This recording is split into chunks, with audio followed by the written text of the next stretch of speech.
I'm here to give you a brief introduction to the Paleobiology database and what it might be able to do for you.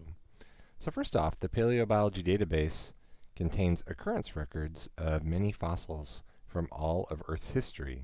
Our goal is to have them all, but right now we only have a limited set, but a pretty good data set for much of Earth's history. And you can browse this data using tools that we have developed, or you can also download this data to use for your own analysis. Our system also has what's called an application programming interface, and you can use this interface to create apps and other programs to utilize the data dynamically, either for phone or web applications. And some of those apps that have been developed are in an app gallery that we host on our site. But first, let's browse through some data and see what's there, and then I'll show you how to download data for your own work. So we use this tool called Navigator to browse data. And what's going to pop up here is a global map of the data in the Paleobiology database. Each of these dots represents many collections of fossils, and each dot is proportional to the number of collections subsumed under it, and the colors match down here the geologic timescale. You'll notice that most of them are blue. That's because they are from the Phanerozoic, because many of the collections that go into each dot cover a great deal of geologic time. So I study fossil whales, so we're going to look at the global fossil record for Cetacea. And here it is. And you notice the distribution changes to mostly coastal areas. And again, we can zoom in on this map to see more closely where the fossils are coming from. So we'll zoom in on the east coast of North America. You can see that the dots now start to resolve to different time periods that match the colors over here. So here's one from the Paleogene. Here's one from the Cenozoic.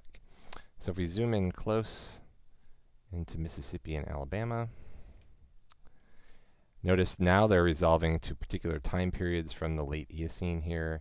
And if you click on a dot when you're zoomed in, it'll give you a brief overview of the geology and some basic information on the collections and what fossils are known from there. In this case, the Protocoetid Georgocetus vogeltensis. So that's one way to look at data, and you can zoom in, zoom out. Another interesting and really handy feature is you can reconstruct geologic time by picking a particular time period. So I'll pick the Eocene. So now what we're showing is the continents in the positions in the Eocene as mapped from G-Plates, another online data service, and that's only showing the Eocene fossil whales, which can be really handy when you're trying to explore the evolution of a group over time. Another thing you can do is look at, I'm going to click back to the Cenozoic here. Oops. I'll go back to the globe. So we'll go back to the whole world.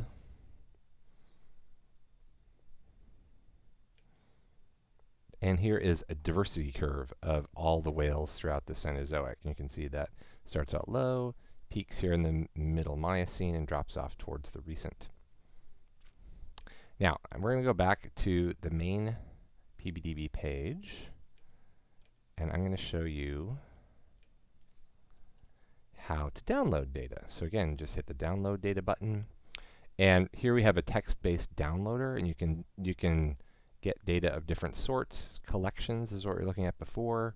You can look at specific taxa, things from particular strata, but let's look at collections, and I will again choose Cetacea.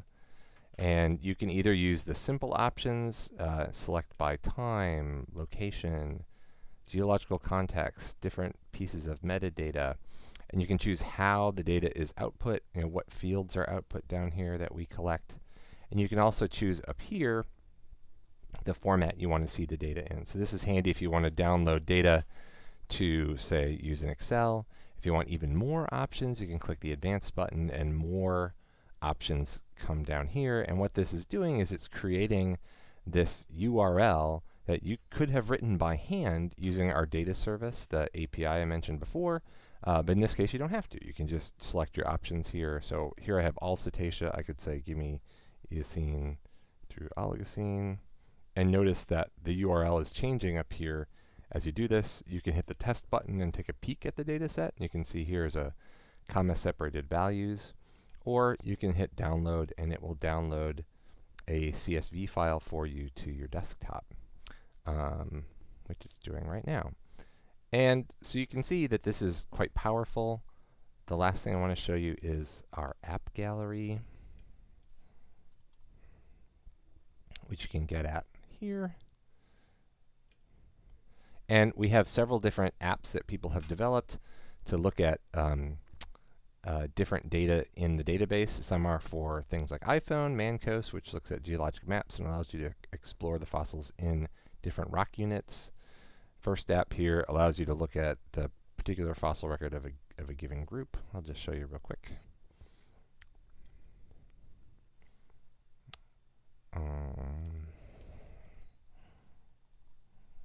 So here is the family Delphinidae, the dolphins, and it shows you here the number of occurrences through time for this family. And note that there's few and there's very many near the recent. So if you're interested in fossil data, Paleobiology database is definitely has a lot of data in it, and it also has the ability to accept data. So far I've shown you how to use the database without logging in. So our data is freely accessible to all.